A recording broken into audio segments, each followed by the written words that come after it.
Okey, tinggi 180 cm. Tinggi ke untuk Z650? Okey, untuk Z650 ni kan, ketinggian 180 ni memang agak tinggi lah sebenarnya.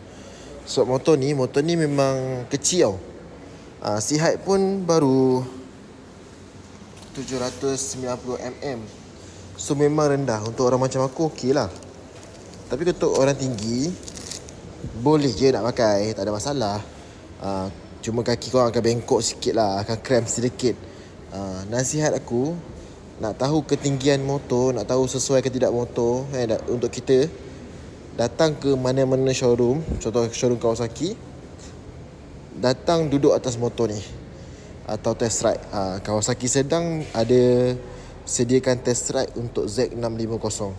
So better test ride dulu, duduk kan dan sebagainya, baru korang tahu motor ni sesuai atau tidak. Sebab seat height ni kita tak boleh tengok kepada spec sheet saja. Kita kena tengok lebar dia, panjang dia, kita punya insim dan sebagainya. Okay? So nasihat aku, datang ke showroom, tengok depan-depan, duduk terus.